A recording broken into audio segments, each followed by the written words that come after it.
وَلْتَكُن مِّنكُمْ أُمَّةٌ يَدْعُونَ إِلَى الْخَيْرِ وَيَأْمُرُونَ بِالْمَعْرُوفِ وَيَنْهَوْنَ عَنِ الْمُنكَرِ وَأُولَٰئِكَ هُمُ الْمُفْلِحُونَ.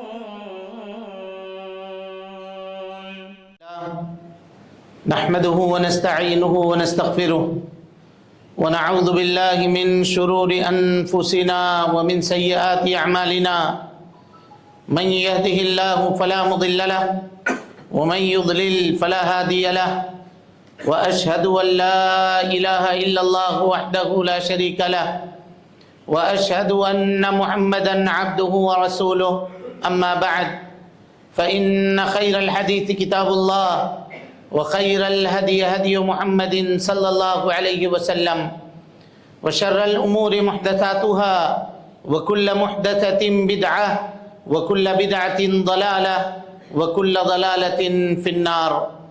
فقد قال الله تبارك وتعالى في محكم تنزيله بعد أعوذ بالله السميع العليم من الشيطان الرجيم بسم الله الرحمن الرحيم وَلَقَدْ خَلَقْنَا الْإِنسَانَ وَنَعْلَمُ مَا تُوَسْوِسُ بِهِ نَفْسُهُ وَنَحْنُ أَقْرَبُ إِلَيْهِ مِنْ حَبْلِ الْوَرِيدِ إِذْ يَتَلَقَّى الْمُتَلَقِّيَانِ عَنِ الْيَمِينِ وَعَنِ الشِّمَالِ قَعِيدٌ مَا يَلْفِظُ مِنْ قَوْلٍ إِلَّا لَدَيْهِ رَقِيبٌ عَتِيدٌ وَجَاءَتْ سَكْرَةُ الْمَوْتِ بِالْحَقِّ ذَلِكَ مَا كُنْتَ مِنْهُ تَحِيدُ وَنُفِخَ فِي الصُّورِ ذَلِكَ يَوْمُ الْوَعِيدِ وجاءت كل نفس معها سائق وشهيد لقد كنت في غفلة من هذا فكشفنا عنك غطاءك فبصرك اليوم حديد وقال قرينه هذا ما لدي عتيد ألقيا في جهنم كل كفار عنيد مناع للخير معتد مريب الذي جعل مع الله إلها آخر فألقياه في العذاب الشديد قال قرينه ربنا ما أطغيته ولكن كان في ضلال بعيد قال لا تختصموا لدي وقد قدمت إليكم بالوعيد ما يبدل القول لدي وما أنا بظلام للعبيد وقال الله تبارك وتعالى في مقام آخر وتزودوا فإن خير الزاد التقوى واتقون يا أولي الألباب. محترم حاضرین، دوستوں، بزرگوں اور ساتھیوں، پردہ نشین اسلامی رشتے کی مائیں اور بہنیں، ہر قسم کی تعریف، حمد و ثنا، کبریائی، پاکیزگی اور بڑائی تمام مخلوقات کی بندگی کا اکیلا مستحق اللہ رب العالمین کے لیے لائق و سزاوار ہے۔ وہی پروردگار عالم ہے، اسی نے ہمیں، آپ کو اور ساری کائنات کو تخلیق بخشی ہے۔ اللہ رب العالمین کی بادشاہت سے دنیا کا کوئی کونا بھی الگ نہیں۔ اللہ رب العالمین اکیلا ہے اور تنہا ساری دنیا کی نگرانی ہر آن، ہر لمحہ اور ہر گھڑی فرما رہا ہے۔ اللہ رب العالمین کا احسان عظیم ہے کہ اس نے ہمیں اور آپ کو مسلمان بنایا، اسلام جیسی عظیم دولت سے مالا مال فرمایا۔ اللہ رب العالمین نے اپنے پیغام کو، اپنی تعلیم کو ساری انسانیت کے لیے عام فرمایا ہے، اور اس کام کو پائے تکمیل تک پہنچانے کے لیے ہر دور میں انبیاء کرام کو دنیا کے اندر بھیجنے کا سلسلہ بھی جاری فرمایا تھا۔ آخری نبی آخری پیغام لے کر، آخری قانون اور آخری شریعت لے کر اس دنیا کے اندر تشریف لائے، اور اس آخری نبی نے جس طرح سے اللہ رب العالمین کے دیے ہوئے آخری پیغام کو پایا تھا، ہو بہو ایسا ہی بغیر کسی کمی اور بیشی کے انسانیت کے سامنے پیش فرما دیا۔ اور اس سے بھی آگے بڑھ کر کے آپ صلی اللہ علیہ وسلم نے اپنی نبوت کی 23 سالہ زندگی میں رات اور دن کی گھڑیوں کے اندر اللہ رب العالمین کے دیے ہوئے آخری پیغام کو عملی طور پر برت کر سارے جہان والوں کے لیے قیامت تک کے لیے بطور نمونہ چھوڑ دیا۔ درود و سلام ہو اشرف المخلوقات میں سب سے افضل، قیامت کے دن کے سردار،